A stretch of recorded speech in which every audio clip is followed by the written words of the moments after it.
안녕하세요. 배신의 장미입니다. 오늘의 사연 시작하겠습니다.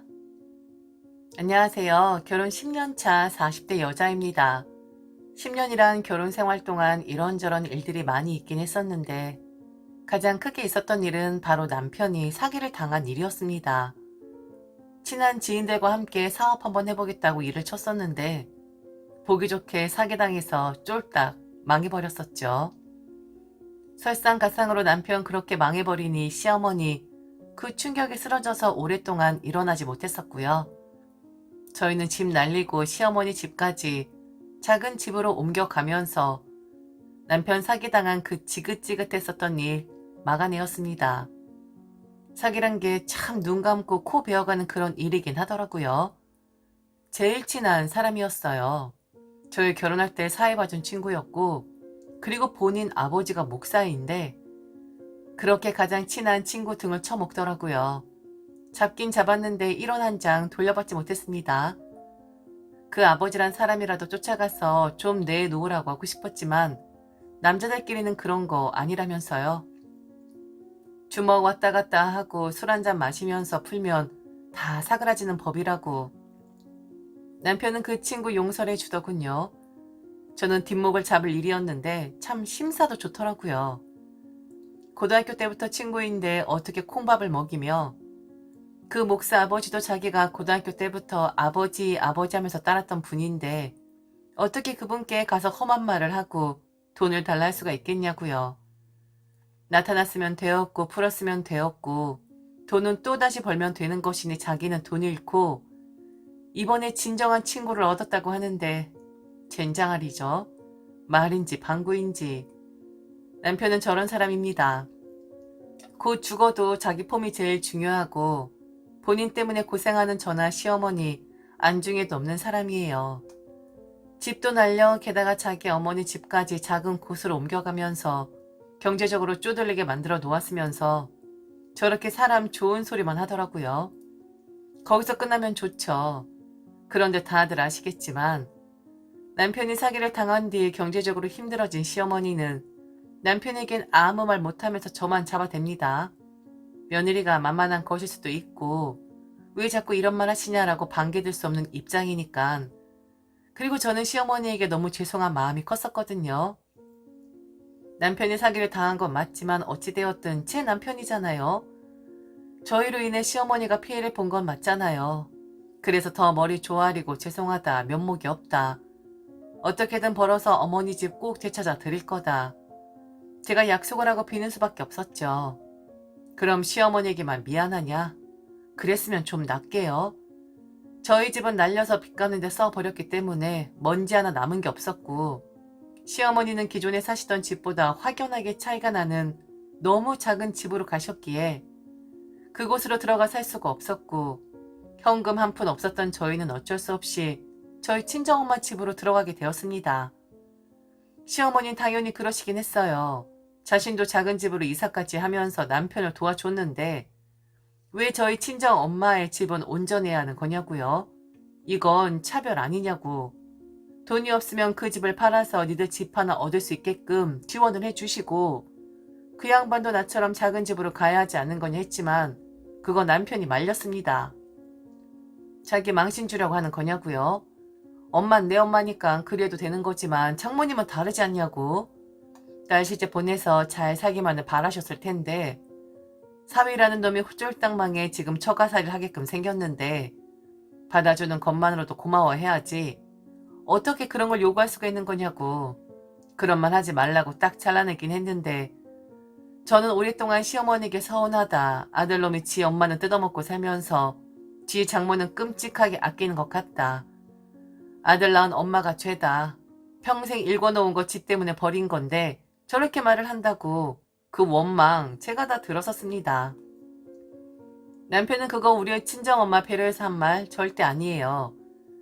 자기 폼이 무엇보다 중요한 사람이었기에 그리 말을 한 것이고 그리고 어쩔 수 없이 저희 친정엄마 집에 들어가 살아야 하는데 그 집 팔아 현금을 좀 마련해달라 그런 소리 절대로 못할 위인이긴 합니다.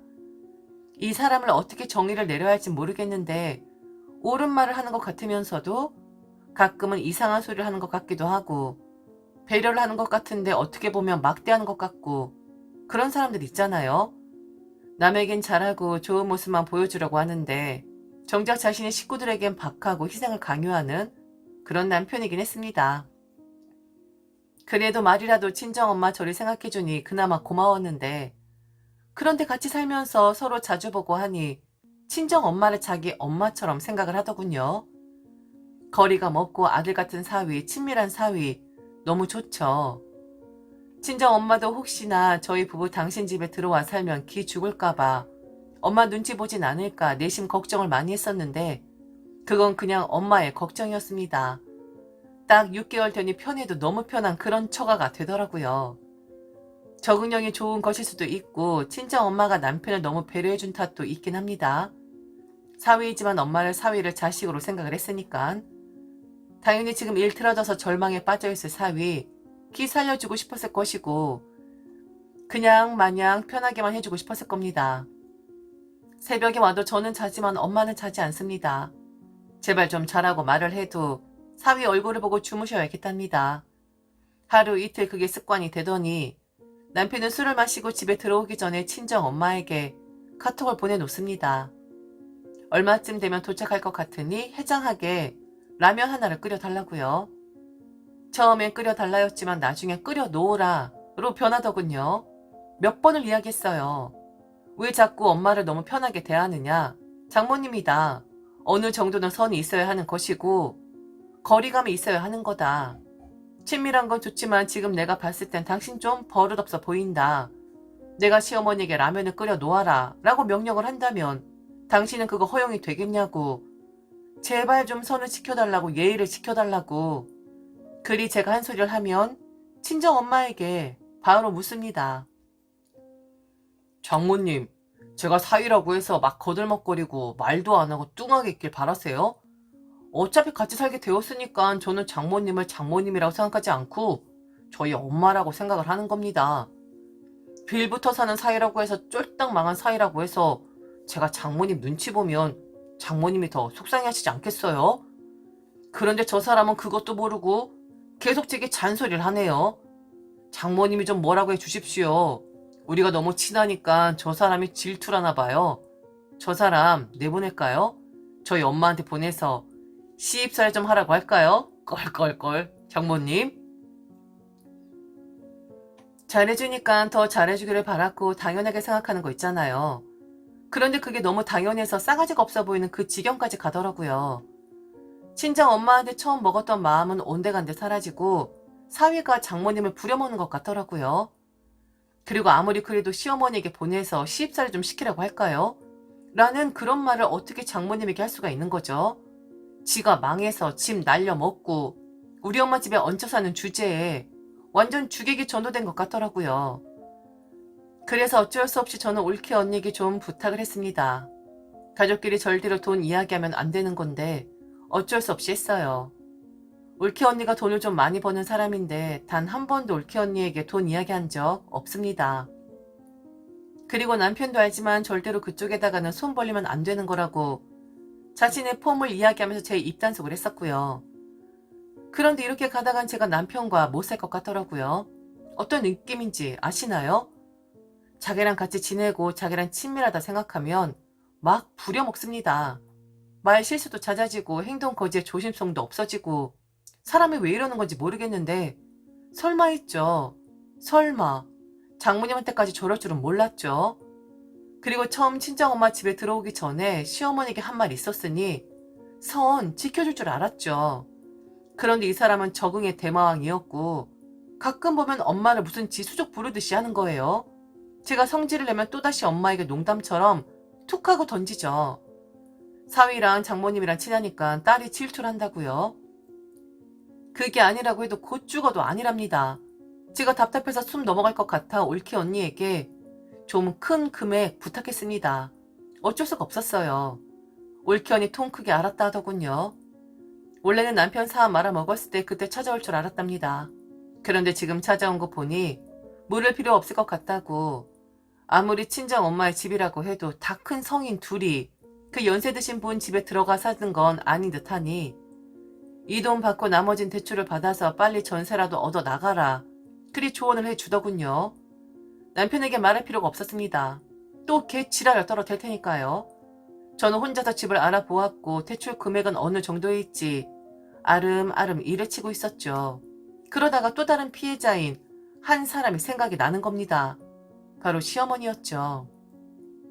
그러고 보니 요즘 좀 잠잠하다 했었는데 제가 친정 엄마와 남편을 보면서 너무 소갈이를 해서 시어머니를 좀 잊고 있었는데 최근 들어 조용하긴 했었어요.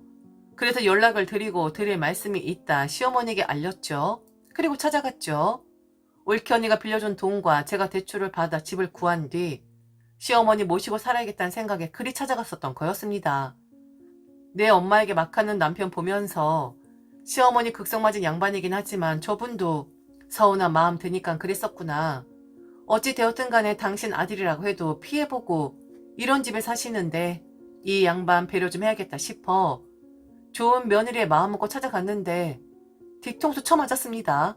그리고 너무 아파서 정신이 나갈 정도였는데 정신 반쯤 나간 상태에서 남편 놈 쥐어패버리고 질질 끌어내 버려버렸습니다. 시어머니 찾아뵙고 대충 상황 설명드리기 전에 우선 합가 이야기를 먼저 꺼냈어요. 시어머니 의중이 어떤지 하고요. 지금 사시는 거 많이 불편하지 않냐. 그러니 조금 큰 집으로 어머니를 모셨으면 한다. 제가 말을 하니 얼굴색이 확 변하면서 그러는 겁니다. 사부인 나가신다냐? 아들이 조금만 기다리라고 했었는데 오빠는 이렇게하셔? 그렇게 하시기로 한 거야? 그런데 나는 요즘 괜찮은데? 아니 아들이 꼬박꼬박 생활비 줘, 용돈 줘, 와서 마시는 것도 사줘. 자기 때문에 엄마가 너무 고생하는 것 같다고 살뜰하게 챙기는데? 이런 집에서 살면 어때? 아들이 그렇게 잘해주는데. 아들 요즘 돈 잘 버나 봐? 나한테 용돈 엄청 챙겨준다. 그래서 나는 지금 하나 불편한 게 없어요. 나는 오히려 지금이 좋아. 그리고 아들이 기다리라고 장모 큰 집에서 모시게 되면 나를 모시겠다 했는데 나는 그냥 혼자가 좋다. 그리고 모양새도 좀 이상하지 않냐? 장모 가고 나니 지 엄마 데리고 온다는 게. 나는 오해받는 상황 딱 싫어. 지금이 좋아. 요즘 나한테 얼마나 잘해주는데 나 요즘 만족해. 그래서 내가 너한테 요즘 싫은 소리도 안 하잖아. 괜찮다 나는 괜찮다. 혼자 살란다. 돈이나 많이 줘. 그럼 되니까. 엥? 남편이 돈이 있다고? 나한테 용돈 받아 쓰는 놈이고 하다못해 담뱃값 없어서 내가 담배까지 사다 주는데 무슨 돈? 아니 지금 시어머니 무슨 소리를 하는 거지? 그리고 우리 엄마가 어딜 가? 가고 나면 시어머니를 우리 엄마 집에 모시겠다 했다고? 정신 반쯤 나가더라고요. 저는 바로 친정 엄마에게 전화했습니다. 그리고 물었죠. 엄마, 혹시 김서방 돈 줬어? 돈 해줬냐고! 친정 엄마가 아무 소리를 안 하는데 감 딱 오더라고요. 와, 정말 부려먹는 것도 모자라 나 몰래 우리 친정 엄마한테 돈까지 뜯어서 지 엄마를 챙겨? 빌부터 사는 곳은 우리 엄마인데 그런 엄마 삥까지 뜯어 지 엄마를 호의호식하게 해? 시어머니 무슨 일이냐고 당연히 묻죠. 그래서 당신 아들이 지금 우리 엄마 삥 뜯어서 당신 배 채워주고 있다고. 그리고 우리 엄마가 어디를 가냐고. 지금 당신 아들이 우리 엄마한테 어떻게 버르장머리 없이 행동하는 줄 아냐고. 재수없는 새끼. 이 새끼 오늘 내가 죽이고 만다라고 말한 뒤 그냥 나가버렸어요. 집에 가니 한가롭게 거실에 쳐 누워있더라고요. 친정 엄마만 안절부절했고요. 저는 들어가자마자 그 누워있는 버르장머리 없는 놈 뚱뚱한 배를 가방으로 내리쳤습니다. 친정 엄마가 말린 것 같긴 한데 엄마 살펴볼 정신 없었고 욕지거리 하면서 네가 인간이냐고. 어디 우리 엄마 삥 뜯어 니네 엄마 배를 불리고 있었냐고. 그리고 버르장머리 없는 새끼 어디 감히 장모님 서 계신데 처 자빠져 있냐고. 평생 자빠져 있게끔 만들어주냐고 막 들이댔습니다. 별로 있지도 않은 남편 짐 다 빼서 밖으로 던져버렸고 꺼지라고 했어요. 그렇게 폼 잡고 살고 싶으면 네 집에 나가서 폼 잡으라고. 이 조랭이 떡 같은 새끼야. 여기 네 그 폼 멋지다 할 정신 나간 사람들 없으니 당장 꺼지라고 했습니다. 남편과 이혼을 했어요. 진작에 있었어야 했던 게 맞는 것 같아요. 그리고 엄마의 그 돈은 받아냈죠. 뭘로 받아내었느냐? 아휴, 시어머니 그 작은 집으로 담보대출 받아서 주더군요. 끝까지 폼 잡더니 결국 개털되고 나니 후회를 하는데 개털된 인간 쳐다볼 생각 없고 개털만 없어? 양심도 없는 놈은 더더욱이 다시 생각해볼 여지 없다고 했습니다. 그 집서 살고 있어요. 지 엄마랑. 또 그곳에서 온갖 폼을 다 잡으며 살고 있겠죠. 잘해주니까 사람이 이렇게 변화돼요. 적응력이 좋았던 게 아니라 저건 양심이 없었던 인간인 거죠. 그리고 말로만, 그 주둥이로만 살았던 인간이었던 거죠. 지금까지 들어주셔서 진심으로 감사합니다. 이상 배신의 장미였습니다.